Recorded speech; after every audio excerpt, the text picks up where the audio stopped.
All right, here we go. We're not going to tell you guys what we went through to get this young man on Deer Talk Now, but it was a little bit of hoop jumping. Bill Winke, thank you for joining us. No, it's my pleasure. I mean, anytime you want to call me a young man, I'll join your podcast because you're the only one that sees it that way. I see it that way because, and I'm going to intro it this way. I don't know if, can you see this? Can you see that right there? What I'm holding up? I can see it. Yeah. That's the 1995 Deer Hunters Equipment Annual. One of the first articles I ever edited is right here. And here's a young man right there.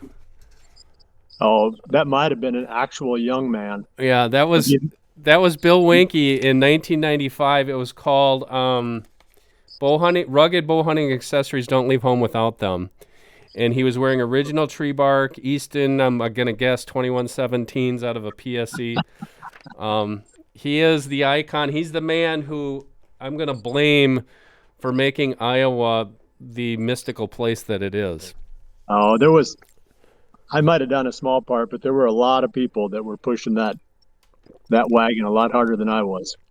Okay, so I'm going to just give everybody a background because you know Bill from Midwest Whitetail. He's got the digital bow hunting whitetail series.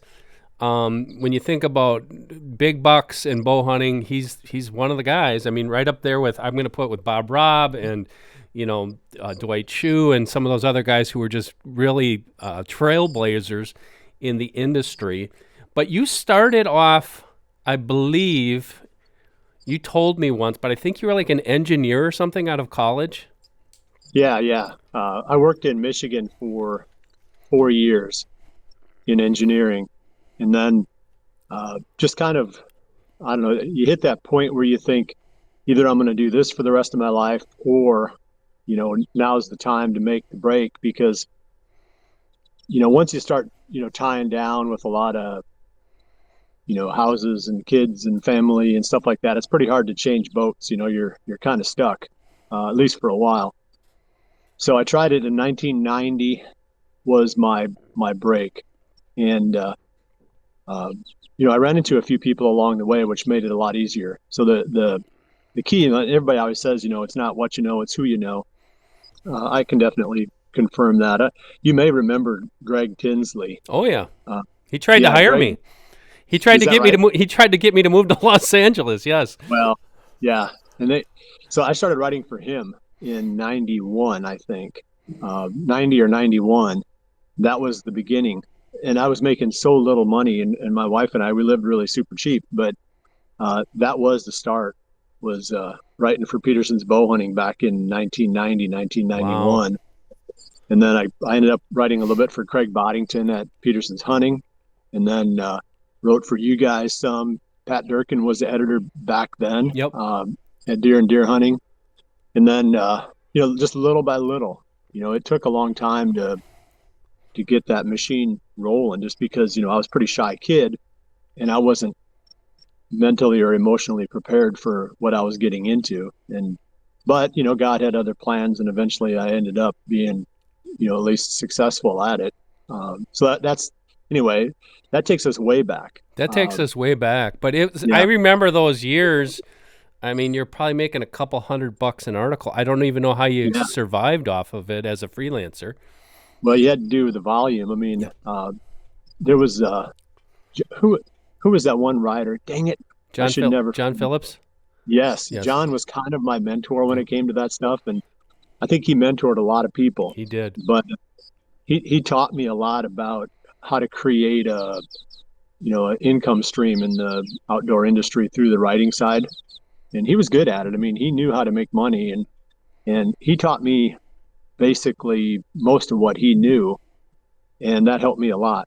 I had to put my own spin on it, because I wasn't John Phillips, but he was instrumental in my getting going. And what's funny is, as much as I love John, he was never famous. Right. I mean, he produced a massive amount of content, massive. Nobody Massive. outproduced No. nobody outproduced John, but almost nobody knew who he was because almost all of his material was interviewing other people, and he was the master of doing that, of finding a little crack, interviewing some expert, sticking them into that crack, and then moving on to the next one. And so anyway, John, it was a tough business, and you know that. I Mm-hmm. mean, but John helped me among other people to get from there to down the road a ways.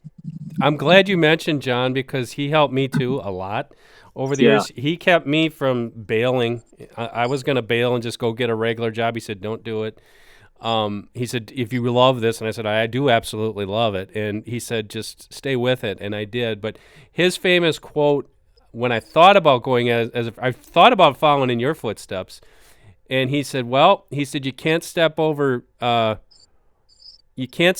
diamonds to pick up pennies."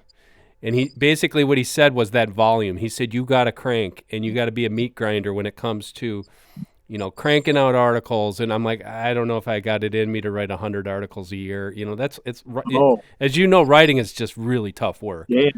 The year that I did the best, I wrote 340 articles in 1 year. Holy cow! Wow, Yeah. that's I mean, if I insane. was so I used to, if I could have driven someplace versus flying, I would fly because I could make more money sitting in the airplane with my laptop in my lap writing an article than I could save by driving.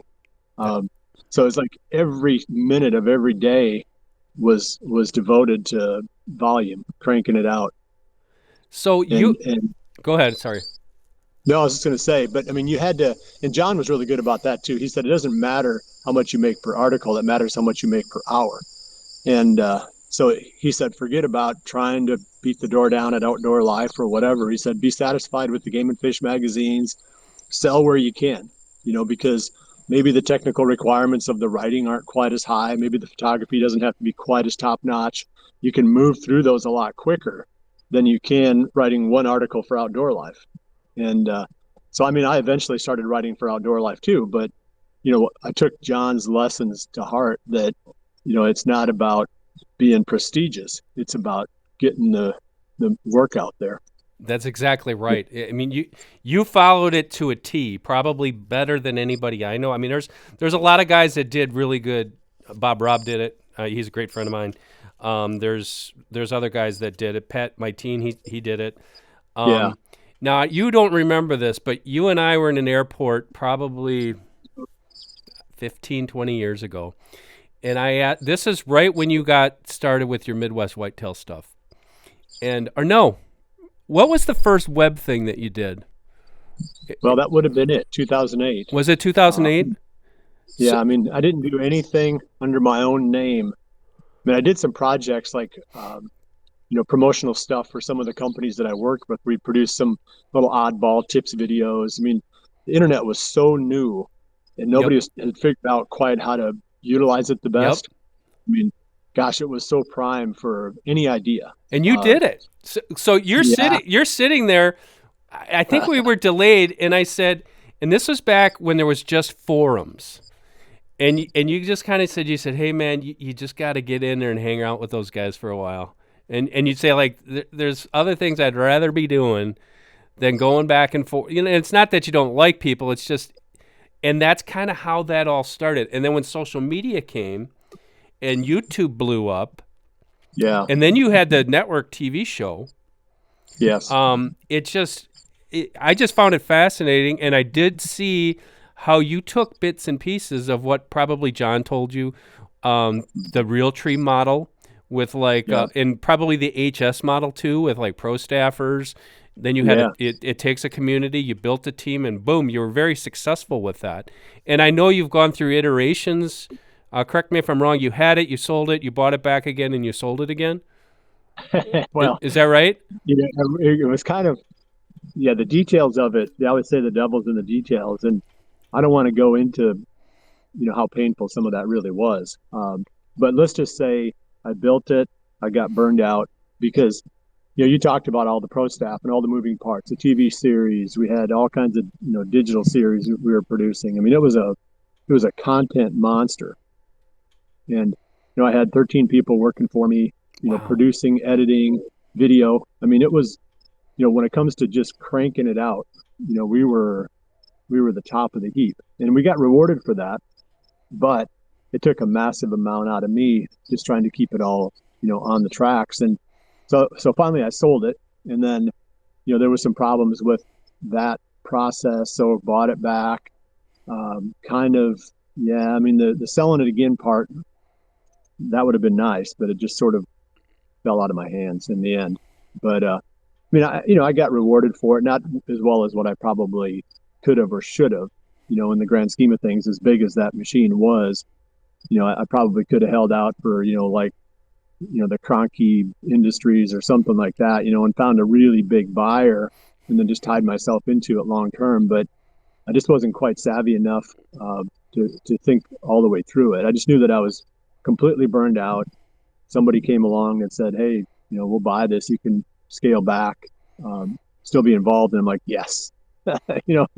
But this was way worse than writing 300 some articles a Oh, year. I believe it. I believe that. Yeah, it was really hard. And you don't want to say, "Oh, woe is me," because like I said, I got rewarded for it. But it was a lot harder than what people might think. That is, be careful what you wish for, guys, because that whole thing is a monster. I'm still Yeah. doing it and it burns me out, but we do have a staff and stuff that we can do. But um, so, what are you doing today? I mean, are you still involved with the TV show? I know I've seen your YouTube page that you started, the bow hunting whitetails one. You're Yeah. still putting out great content, but how is that compared to what you had been doing? Well, again, to prevent the burnout, in order to make this sustainable, I had to come up with some kind of a model where I could keep it low enough key. I could recreate the Midwest whitetail model again. It might not be quite as easy or as successful because there was like a void back then that we filled that nobody was in. Well, now there's like hundreds and thousands of people, trying to recreate what Midwest whitetail was back in the late 2000s. But I could go that route again, and probably financially could get right back to where I was when I was running that thing. But it just there's a reason why it didn't work when I was younger. It's surely not going to work now. From a just the energy and the amount of effort required. So basically, what I'm doing now is trying to find that sustainable level of involvement. Where I can still enjoy my life or at least have a life, and and create content and help people and stay in the industry. So this is just a really scaled back where we might have had studio cameras and 13 employees. We now have GoPros and one employee. Wow, wow. So that's all it is. It's just scaling way back. The amount of income, that I'm creating is less, but that's to be expected. Um, so I just live with the fact that, excuse me, I live with the fact that, in order to get back to where I was financially, I would have to go back to where I was, from a work standpoint. And so this is more of a, like I said, like a middle ground or a happy medium. You're still enjoying hunting, I see. So, I mean, Yeah, the hunting. I mean, and I don't want to. Again, it's not a woe is me. The hunting is awesome. The business of hunting is the business of anything. It kind of sucks, to be honest with you. The hunting is what keeps me in the business of hunting. Um, I think otherwise I'd get a job working at the local golf course, mowing fairways. I mean, this, this is the way. Doing what I'm doing now is the way I can get paid to go hunting indirectly. yeah. Uh, so that's why you do it. And you're in. I do want to talk about that a little bit, but before I get to the hunting part of it, um, I did see Brad actually told me this. You're coaching high school track now? Well, I have been for 11 years. Uh, I started that, way I back. didn't even know that, so that shows you how long it's been since we talked. But Brad says, "Oh no, he's Oh, like he's training athletes and stuff." And I said, "I didn't know that." yeah. I mean, that was something that kind of came on. I won't say accidentally, but I started doing that even before our kids were running. Back in the day, and I got just fascinated with the process of training and trying to bring out the potential of young people. And there's a lot to it. I've learned a lot about coaching. There's a science and there's an art. And at first you think, oh, I'm going to use the science. Well, with especially high school athletes, the science doesn't get you very far. It's the art of coaching that pulls it all together, and it takes time to learn that. But As a coach, I've had some awesome athletes that I've coached, and we've won a lot of state championships. Not as teams, but as individual athletes and as relays. I don't even know how many state championships I've coached now, Wow. and it's really nothing special that I'm doing. The whole thing that I learned was you just have to believe in these guys. Um, if you honestly believe in them, then they start believing in themselves, and then the sky's the limit. And I think it's too easy to write people off, especially young people. Well, this one's got a problem, that one's got a problem. Yeah, well, but I still believe in you. Let's see this through. Um, and that's, I think, if there was something that I've learned, about especially coaching high school age and maybe older, is you just got to believe in them. So anyway, it's not something that I talk about, but it's pretty cool. It takes a lot of time in the spring. I need to be creating income and planting food plots and doing all the projects and stuff that creates content for our shows. But it's still something that for 11 years I've been doing. Well, I think that's fascinating, and I think it's admirable. I mean, you're giving back to the community, and it's something that you love. I think that's awesome. And just to stay on that topic just a little, was I think that's that same attitude, even whether it's baseball or basketball or whatever. If you can show your that you believe in that kid, especially like a 14, 15, 16-year-old kid, I think that not only helps them become the athlete that they could be, it just makes them a much better person. And they just that's it. And I look back on my own life, and the key changes that came in my life were always because somebody believed in me. It's not, I didn't necessarily have like whatever that seed is that you need to just move forward and do things. There had to be somebody to water that seed, or maybe even plant that seed. And if you can do that on some level for other people, I think that's pretty cool. Deer Talk Now is brought to you by 10-Point Crossbows and the all-new TX440. This compact crossbow features new twin riser technology as well as a rail-less design to provide superior accuracy. Coming in at only 28 inches long and 6.5 inches wide, the TX440 packs a powerful punch in a compact, ergonomic design. For more information, visit 10pointcrossbows.com.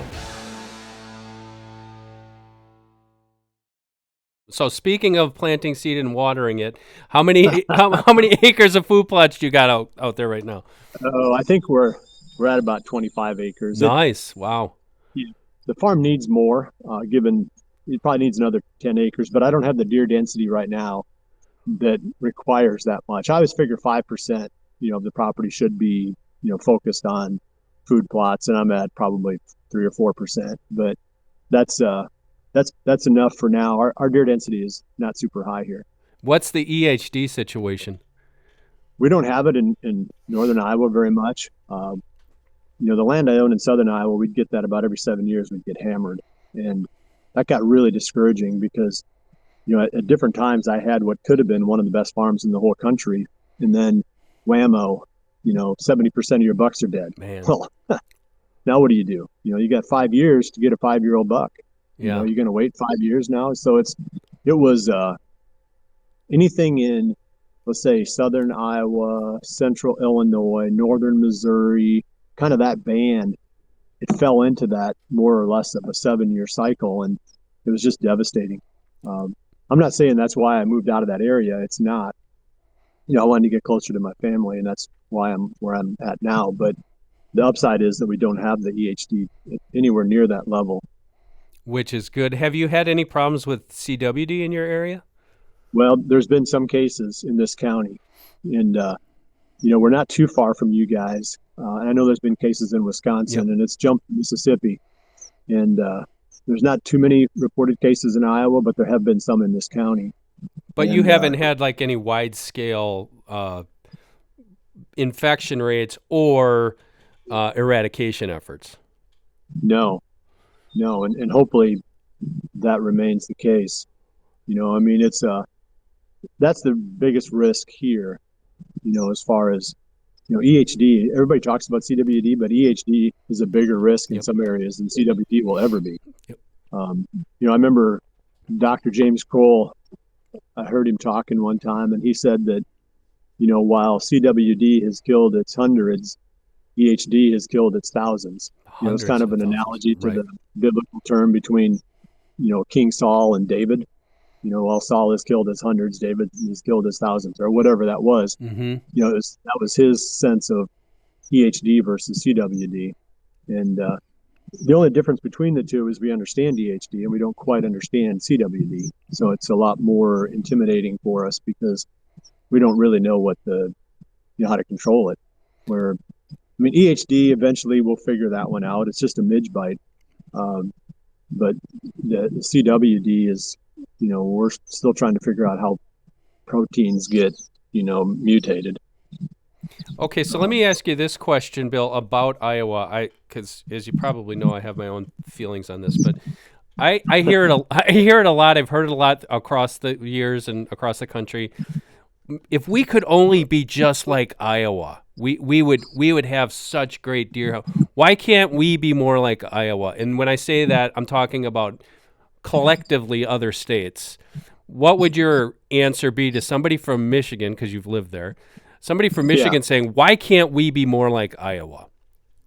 Well, for whatever reason, and its population density to a greater extent, we're in that core part of this country where the weather patterns, the agricultural patterns, and all that stuff, even the amount of habitat, kind of align for whitetails. But we don't have the massive hunting pressure that a lot of the other Midwestern states have. Thank you. I mean, that's why Iowa is better. There's no magic formula here. I was pretty good friends with Dick Bishop. He was the wildlife bureau chief at Iowa for a good long time, and a guy named Lee Gladfelter was under him, and Lee had an accident, an auto accident, and died while he was in office. Mm. But he, both of those guys were advocates of the fact that, if you have so many deer available that everybody that wants to shoot a buck gets one, and there's still a bunch of them left over to get a year older, you have a wide scale trophy management program. That's kind of like a countywide or a statewide kind of a level. And yes, for sure, that doesn't work when you create hotspots, where you've got a super high deer density someplace that's really a problem. But that was their mindset on how to manage the state of Iowa. And, they fought to keep the populations fairly high because they knew that, that resulted in a lot of bucks, which results in a lot of them getting older. So I think they were the early predecessors of, what people think of Iowa now was Richard Bishop and Lee Gladfelter. And then, it's kind of moved forward from there. Iowa has got a lot of deer management areas. There are some unbelievable neighborhoods, from just everybody is in the same school of thought. I could tell you some neighborhoods that you just, well, some of the top celebrities and some of the guys that are killing big deer every year. Well, there's no coincidence to that. Right. It's not like they somehow found a little seep in the ground where these deer come out of. They're in those neighborhoods, where everybody for thousands and thousands of acres are working together. And yeah, you're going to produce a lot of 200-inch deer when the deer all get to be 6 or 7 years old. But anyway, that's the magic, or that's the mystique of Iowa. It's just the age of the deer. It's the age of the deer, and you said it's a numbers game. I wrote this down because I had to. I use this a lot. Okay, everybody, listen and write this down, or at least memorize it. Iowa has 78,000 bow hunters, and they kill approximately 21,000 deer a year. Okay, 78,000 hunters, 21,000 deer a year. And Is it 78,000 bow hunters or 78,000 hunters? Bow hunters. Bow hunters. Okay, see, that's a bigger number than I thought. I thought it was probably in the 40s or even 50,000 range. Yeah, 78,000 bow hunters. Michigan and Wisconsin combined have 550,000 bow hunters, and they kill over 200,000 deer a year. So it's like you cannot say, if you're looking at a state, well, if you just say Michigan, why can't we be like Iowa? We've got 4 times as many hunters as they do. Yeah. So it's not going to happen, Well, it can happen. It just has to be intentional. It's not going to accidentally happen. Right. And like you said, you have to have a consortium. It can happen in areas. If you have a consortium of 1,000 acres and even if it's 100 landowners, But you're not going to be killing deer like Bill Winke or Lee Lakoski or Pat Reeve or somebody else, the Kiskies, who live down there, who actually have neighbors that take up entire sections. Oh Um, yeah, I mean there's areas, and I can tell you the counties and stuff, but I probably don't want to point too hard on any one area. But there are neighborhoods that are 8, 10,000 acres plus in southern Iowa that are on the same train. I mean, who knows how big that area is now. I mean, I could have bought wow. into it a long time ago, and it's sort of like I had one guy from Whitetail Properties that worked for them call it the Whitetail Mafia because there's so much competition among those people to snap up the next piece because the neighborhood is so highly sought. Um, and there are some really, really big deer coming out of there. There's no question about it. That's where, for the most part, I mean, I could tell you the names of the people who own it, and you go, "Oh yeah, okay, I know, okay, yeah, yeah, Yep. yeah." You'd go through the list and say, "Okay," well, then you'd understand that. Well, they're in this gigantic, massive, continuous area of high quality habitat with everybody letting the deer get maximum age. Wow, you know, yeah, you can do that in Michigan. You just got to find a way to get that implemented.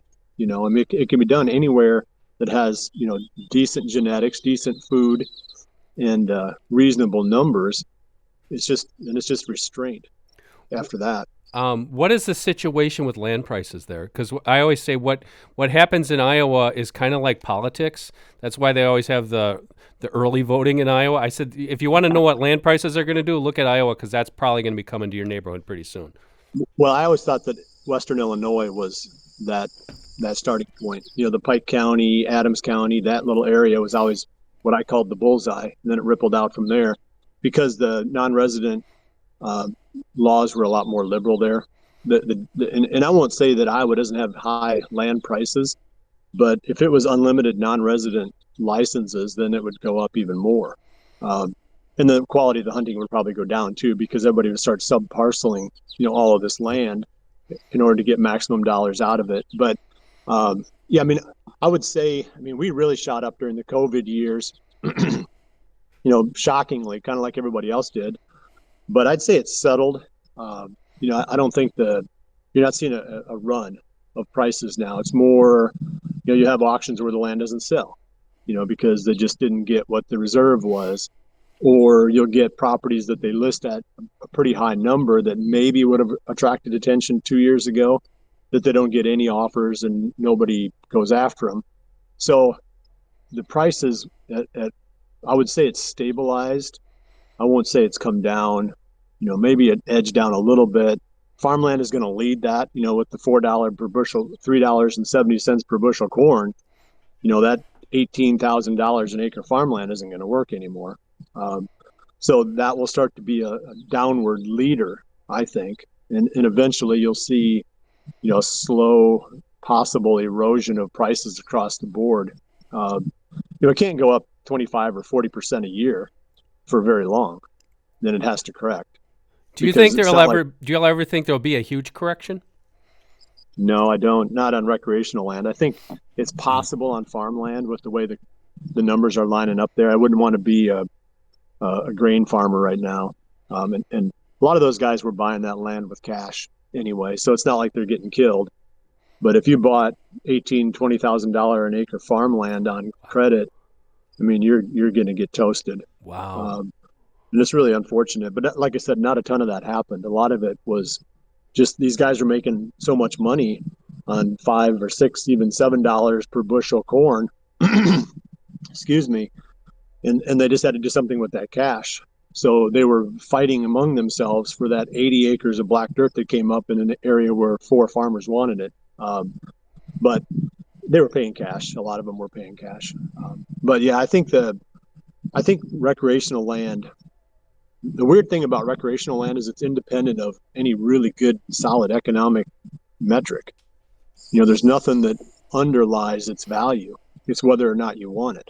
Uh, where farmland, the underlying, value there is what you can produce on it and what your rate of return is, because it's not exciting to own 80 acres of black dirt.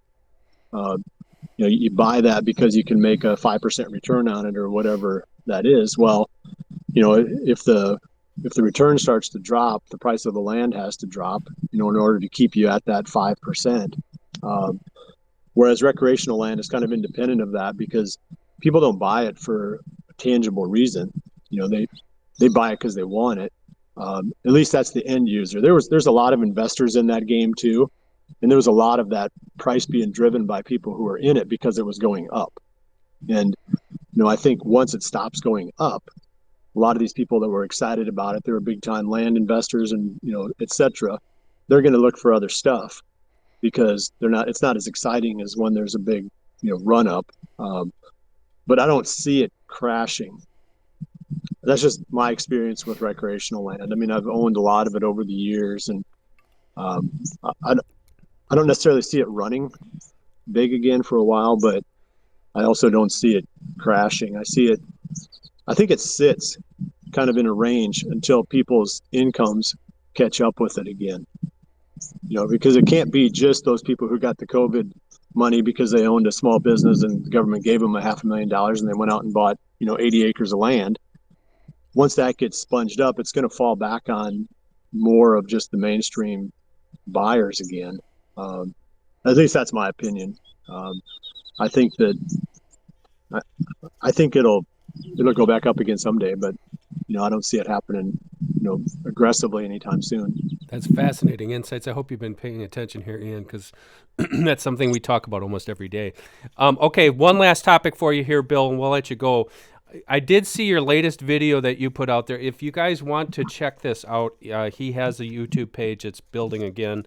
It's called Bow Hunting Whitetails. But you talked about, it's something we've written about, and you've probably written about for us for many years, that transition from summer habitat to fall habitat for bucks.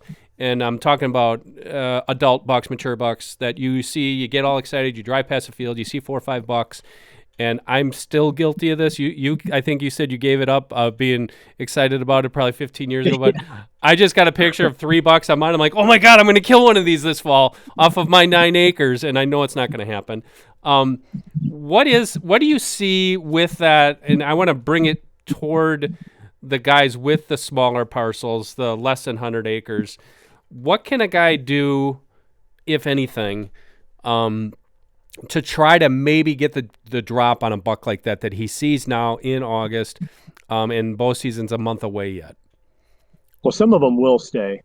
And they may not stay on your small tract, but they're going to stay in that more or less neighborhood of which your small tract is part. So anything you can do to enhance the attractiveness of your property is going to, in theory, at least increase the amount of time that either doe family groups are going to be there that the buck might come looking for, or that the buck himself might have a reason to come there to eat, to get water, maybe to find security.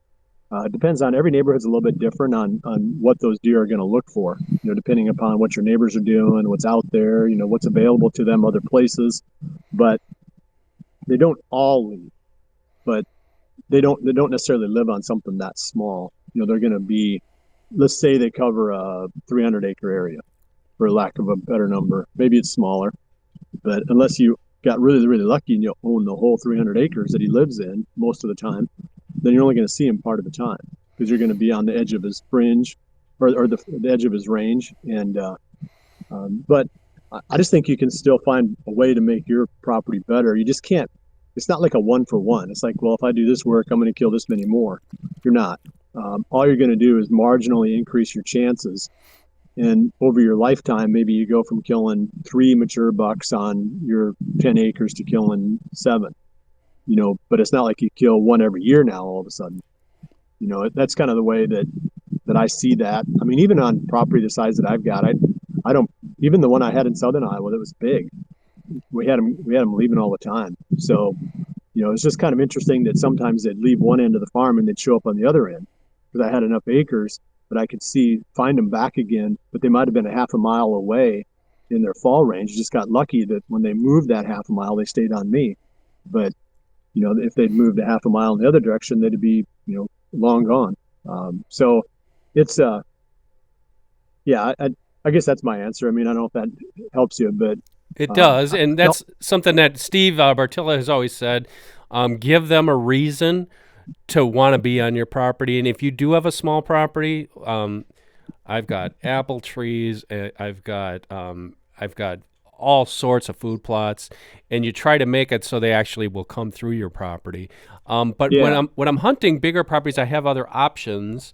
Another thing that you've written about a lot in the past is obviously you're not going to go out today, August, whatever today is, middle of August, and then find that spot for the rut. But you've often focused your scouting efforts on those transition zones, so you can go from, if you do have a nice early season hunting area, you can go from that to the rut, knowing pretty much how those deer are going to use that come November.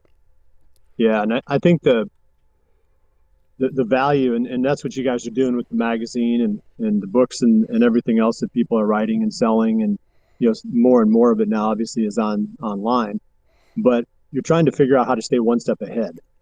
And that's really what the game is. It's not having a one-dimensional plan.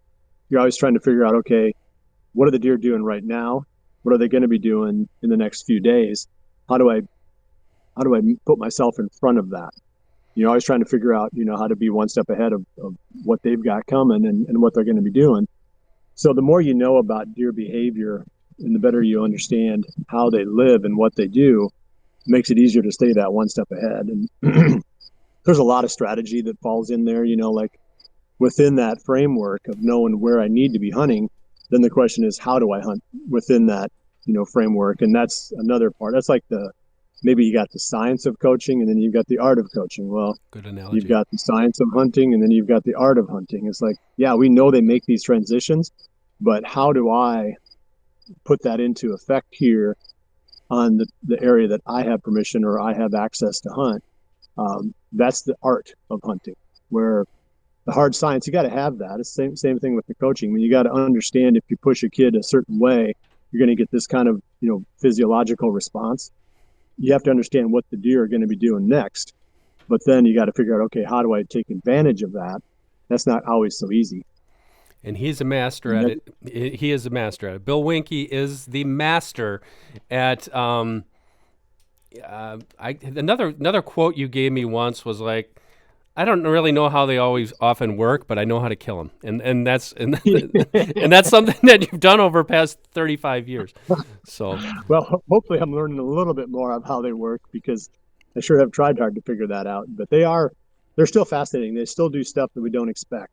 And we could go into a lot of examples of that, but we're running out of time, I'm sure, with your podcast. But the reality of it is they're still fascinating to hunt because we don't know everything, and they're still humbling us every time we feel like we got this thing kind of cornered. They'll throw something at us that puts us back to square one again. And maybe it goes kind of to that old quote that says, the more I learn, the more I realize that I don't know. And I think the deer are like that. I think early on I shot a couple big deer and I thought, man, I know all about this. I got this figured out. And now it's like 30 years later, and I'm less confident that I have it figured out, even though I know a lot more, just because now I know what I don't know. yes. So where can people go to find out more of what you're doing now? Facebook or website? Just the Bill Winke YouTube channel is kind of my only outlet now. Like I said, I'm trying to stay scaled back. I've got a website, but I don't do anything in there. Okay. I need to. I mean, I need to do more there. But if you just go to the Bill Winke YouTube channel, you can find me there. And I do try to interact as much as I can with the audience there. So, I mean, if people have questions, they leave a comment on a video, I'm eventually going to find it and try to be useful to you if you do invest some time on my channel. Awesome. It's Bill Winke, Bow Hunting Whitetails YouTube page. You'll find it. Lots of great stuff there. Bill, thanks so much. I'm sorry for the technical difficulties we had in the beginning, but I very, very much appreciated getting a chat with you again. Yeah, it was a pleasure, Dan. Thank you, and good luck this fall. All right, you too. For Bill Winke, I'm Dan Schmidt. Make sure all we ask you to do is like and subscribe. That's all we ask you to do. It's free, and we bring these to you every Thursday, wherever you can find deer and deer hunting, whether it's Facebook, Instagram, TikTok, I don't know. The podcast is everywhere. For Bill, I'm Dan. We'll catch you next week for another episode of Deer Talk Now.